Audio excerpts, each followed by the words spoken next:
Boa noite de novo, porque quem está presente, boa noite, já falou, mas para quem está nos vendo à distância, boa noite também, né? É muito gostoso estar aqui, cada vez mais encontrando mais gente pessoalmente e mantendo os nossos contatos com os nossos amigos que estão longe, que a gente está gravando, que está vendo também, compartilhando desse ambiente muito bom. Nós vamos hoje terminar o capítulo 13, os comentários desse capítulo 13, porque que a mão esquerda não saiba o que faz a direita, que é um capítulo que tem tudo a ver com a questão da caridade, né? Todas as formas de caridade. E as 3 últimas mensagens que nós vamos conversar hoje, elas focam alguns aspectos mais específicos dessa questão. Que essa figura da mão esquerda e da mão direita já foi falado nas exposições anteriores, a gente não precisa retomar. Vamos pegar o final, que são os últimos itens. Vamos pegar o 17, o 18 e o 19, que são mensagens que tem no final desse capítulo. Bastante interessantes. Para quem acompanhou todas as exposições, legal. Para quem não acompanhou ou não leu, é interessante que pegue o capítulo todo, faça a leitura dele para poder pegar o conjunto da obra. Porque o Evangelho como um todo é um conjunto, né? Não é só cada capítulo, cada mensagem. Então tem um conjunto da obra como um todo e o conjunto de cada capítulo. Cada capítulo trata de um assunto com facetas muito diferentes. Então é legal a gente não ficar só com essa última parte aqui, pegar o completo. Então, primeiro, a piedade. É uma mensagem de Michel. Eu vou ler alguns pedacinhos de algumas dessas mensagens, que elas são muito interessantes. Como tudo no Evangelho é extremamente atual, né? Quando a gente lê o Evangelho segundo o Espiritismo, que foi escrito em meados do século XIX, essas mensagens dos Espíritos, os ensinamentos do Kardec, e sem contar os textos evangélicos do próprio Cristo, né, são extremamente atuais. A piedade é a virtude que mais nos aproxima dos anjos. É a irmã da caridade que vos conduz para Deus. Ah, deixai vosso coração enternecer-se diante das misérias e dos sofrimentos de vossos semelhantes. A piedade tem muito a ver, a ideia de você sentir pelo outro, né? Porque a gente às vezes acaba tendo uma visão de piedade, eu estou com dó de você, eu estou me apiedando, e uma coisa que é carregada de uma vibração muito ruim. Porque a piedade é você se colocar na posição do outro. Tem muito a ver com uma ideia que se fala muito hoje, com um conceito que se usa muito, que é empatia. Você se colocar na posição do... Isso é piedade. É se colocar, sentir pelo outro, sentir o que o outro sente, sentir como o outro, que é empatia. Então não é ficar assim, com aquela coisa, aquele sentimento de dó, rançoso, que a gente às vezes, estou com dó daquela pessoa, me dá um dó ver tal coisa, e você emite uma vibração de coitado no mau sentido, não uma coisa de solidariedade, porque a ideia é que a gente se apiedando de alguém, se sensibilizando com isso, faça alguma coisa de concreto. Não ficar só no pensamento. Claro, tem situações que a gente não pode fazer muita coisa concretamente, mas pelo menos emitir um pensamento positivo, não um pensamento ruim. Mandar um pensamento de paz, de harmonia, de amor, fazer uma prece, mas emitir algo de positivo, não de negativo. E essas ideias todas aqui, a piedade está muito ligada a uma questão que é muito aflitiva para nós nos nossos dias, que é a banalização dos problemas. A gente está chegando num ponto, em algumas situações, que os problemas dos outros a gente não sente. A gente mora numa cidade que tem muita gente morando na rua, a gente passa, encontra, e às vezes até se incomoda com isso. A gente deveria se incomodar no sentido de, como cidadão, se incomodar com a situação difícil que irmãos nossos estão passando, de não ter a mínima dignidade, que estão morando na rua. Eles não estão lá porque eles querem, eles estão lá porque foram para lá, por N motivos. E muitas vezes a gente se incomoda. Eu não vou passar por lá porque tem cheio de morador de rua. E a gente fala com um pensamento que a gente queria que tirasse tudo. Porque a gente escuta muitas pessoas falando que tem que tirar tudo. Não é bem assim. Nós vamos entrar na questão da discussão agora social do problema, mas nós, enquanto pessoas que andamos e que vemos, o que a gente sente em relação? Eu quero tirar da minha frente, eu não quero olhar, ou eu vou me solidarizar e fazer o que for possível? Se eu puder fazer algo concreto, eu faço, senão pelo menos não emitir um pensamento ruim, porque aquelas pessoas já estão recebendo muita coisa ruim. Então vamos ser nós a mais para mandar um pensamento ruim. Porque é muito chato isso, né? Se a gente se colocasse na posição do outro, a gente não ia gostar de sentissem por nós o que muitas vezes nós sentimos por essas pessoas. Então essa coisa de banalizar é para a gente poder repensar nesse momento que a gente vive hoje. Porque a gente sempre tem que pensar no de hoje, não é no futuro, é hoje. O que já aconteceu já foi, o que vai acontecer eu não sei, mas o que eu posso fazer hoje, o que eu posso reverter hoje. Pelo menos, se não materialmente, como eu falei, fazendo alguma coisa objetiva, pelo menos em termos de pensamento e de vibração, né? Jamais sufoqueis, portanto, em vossos corações essa emoção celeste. Temei ficar indiferentes quando puderdes ser úteis. Olha que interessante isso aqui. A gente tem que ter medo disso. E a gente lutar contra isso, para a gente não se acomodar na sensação de que, tudo bem, eu nem estou reparando, mas eu nem estou vendo. É tanto que a gente encontra de problemas que você nem se apercebe mais. São pessoas, são seres humanos, são irmãos, são criaturas do nosso Criador, do nosso Pai. E muitas vezes a gente pode estar numa situação parecida. Né? Essa coisa de estar na rua, muitas vezes a gente pode pensar, mas como é que a pessoa chegou nesse ponto?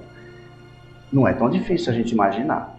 É só a gente pensar na nossa vida, algumas coisas que podem ter acontecido para nós em alguns momentos, e se não fossem determinadas situações, poderíamos ter ido para aqueles lugares também. Estarmos naquela situação. Aí depois tem uma mensagem muito bonita que fala sobre os órfãos. E é lógico, né? As pessoas que estão casadas e que querem ter filhos ou não estão casados, não importa, a pessoa quer ter filho, tá? Ou quer de um jeito ou de outro, quer ter filho, ou casou ou não casou, isso não importa. Mas a pessoa quer ter filho, geralmente a pessoa quer ter os seus próprios filhos, biológicos. Mas às vezes é muito complicado e a pessoa começa a fazer uma série de tratamentos, sofre muito. É muito legal também, as pessoas têm o seu livre-arbítrio, quer fazer um tratamento penoso, demorado para conseguir ter os seus próprios filhos, legal, tudo bem. Mas é uma possibilidade, uma alternativa muito razoável você adotar. Porque a situação, é uma mensagem específica de um espírito protetor que fala sobre os órfãos, para a gente se sensibilizar. Porque muitas vezes as pessoas têm medo, não, eu não vou adotar, porque eu não sei quem vem. Gente, os pais não são pais dos filhos enquanto espíritos, né? Os espíritos vêm de Deus, os pais são pais dos filhos biológicos.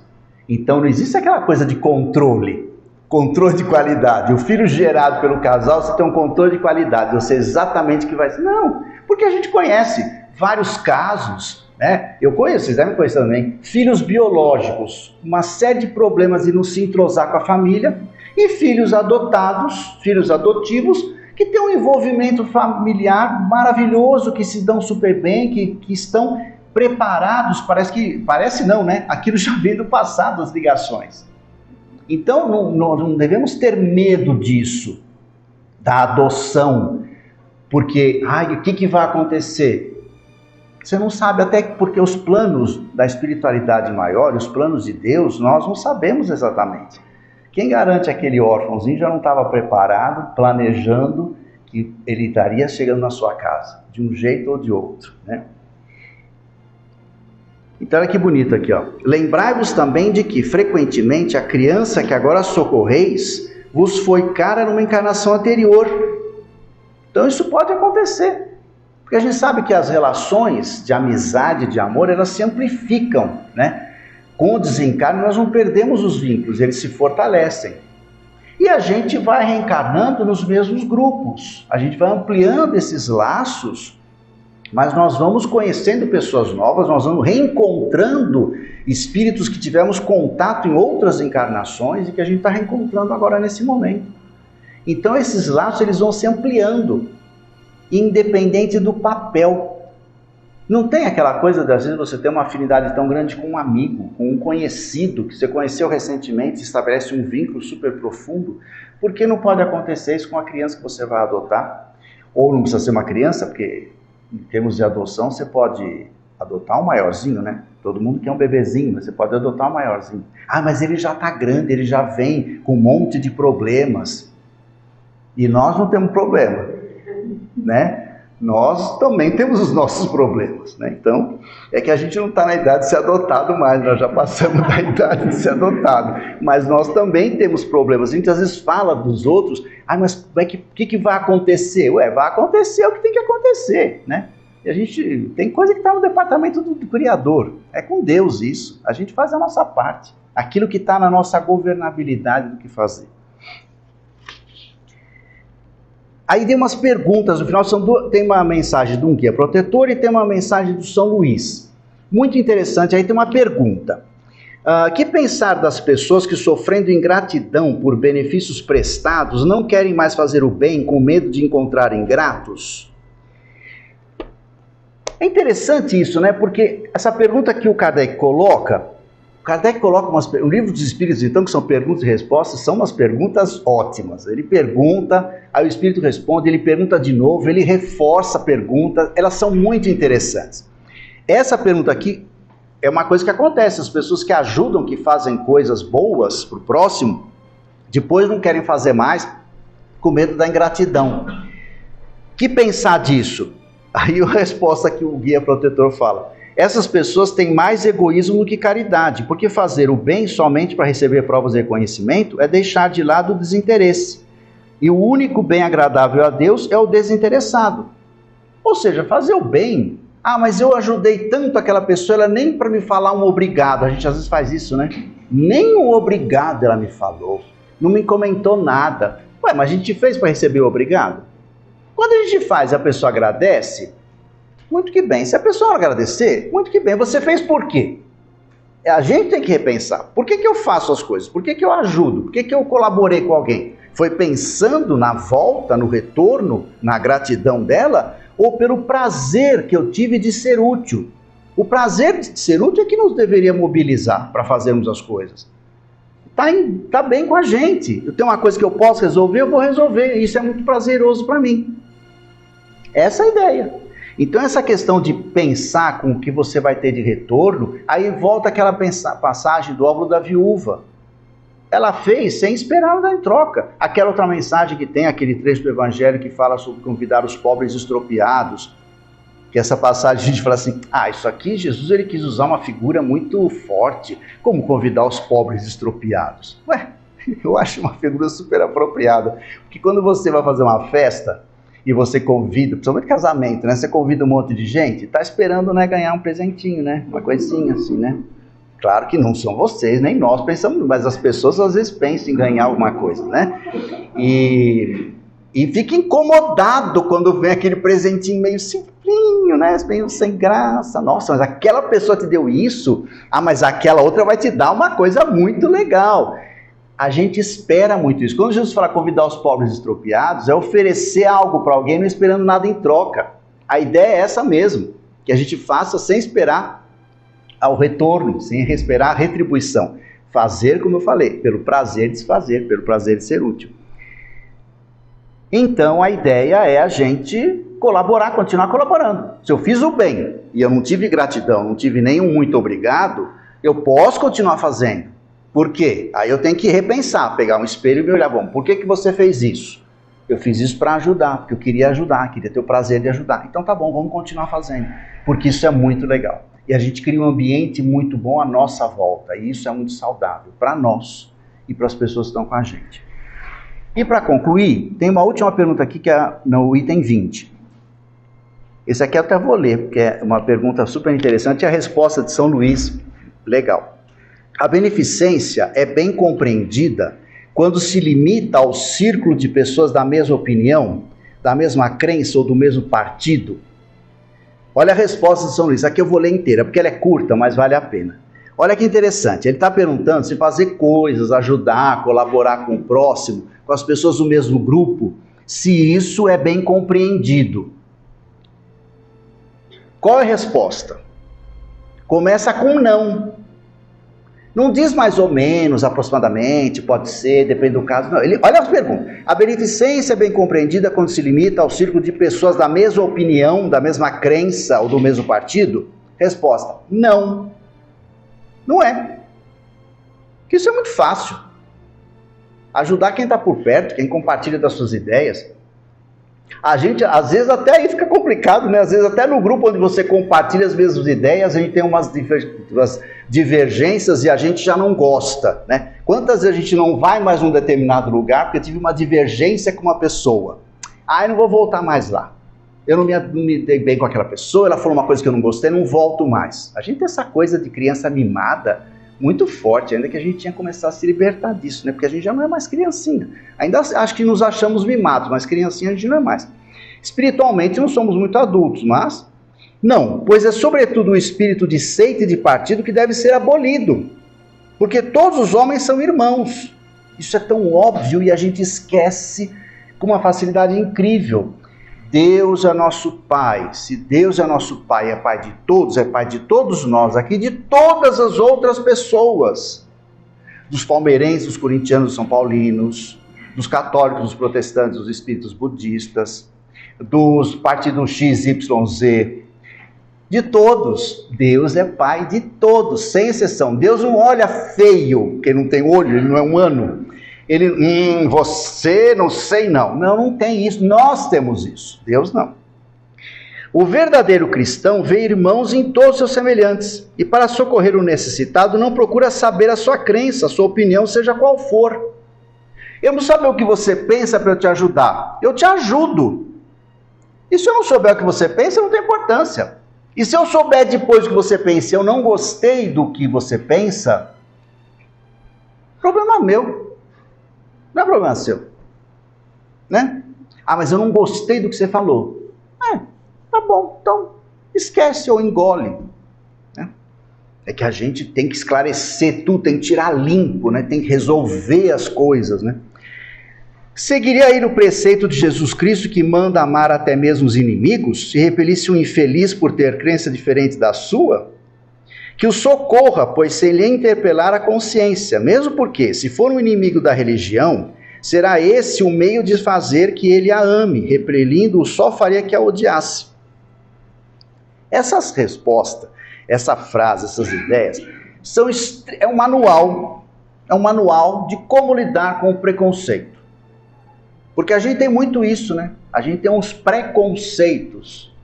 A gente tem conceitos prévios sobre uma série de coisas e a gente taxa a pessoa e redefine e fala, é assim, é assado, eu não gosto disso, não gosto daquilo, prefiro esse, eu prefiro aquele, prefiro esse grupo, prefiro aquele, outro.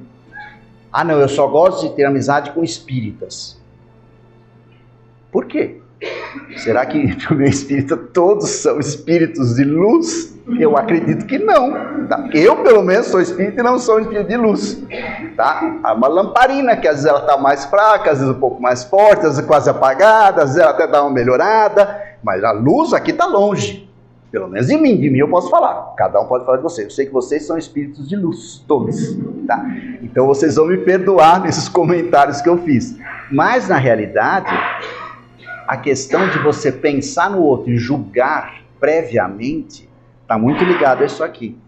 Porque a gente segrega, a gente separa, a gente não conseguiu ainda entender ideias fundamentais que Jesus trouxe para a gente há 2000 anos, há muito tempo. E é muito mais fácil a gente ver o outro como irmão, porque a gente vai perdoar mais, a gente vai desculpar mais, e a gente vai se irritar menos. É até mais inteligente brigar menos com os outros, porque você fica mais em paz consigo. Aí de novo a gente volta àquela frase de Jesus, quando ele falou que o jugo dele era suave e o fardo era leve. O fardo de Jesus é leve e o jugo, a dominação é suave, porque está baseada no amor. Amar é muito melhor, dá muito menos trabalho para a gente, quanto mais a gente amar as pessoas. Não vai dar para a gente fazer isso instantaneamente para todos. A gente vai fazendo exercício. Esse exercício que vale a pena a gente pensar. E aí quando acontece alguma coisa que a gente não gosta de alguma questão, vamos exercitar essa coisa do relevar, do perdoar, do tentar entender, se colocar na posição dele, desenvolver um pouquinho de piedade, né? E pensar no outro como um irmão, que é uma coisa muito simples, só que a gente esquece bastante, né? Mas Papai do Céu é muito bom, está sempre nos ajudando, está sempre mandando de formas variadas lembretes para a gente poder perceber qual que é o melhor caminho. E que a gente siga sempre o caminho de Jesus, que é o melhor modelo que a gente tem. Que a gente teve, que a gente tem, que a gente vai continuar tendo. E que Jesus nos abençoe agora e sempre.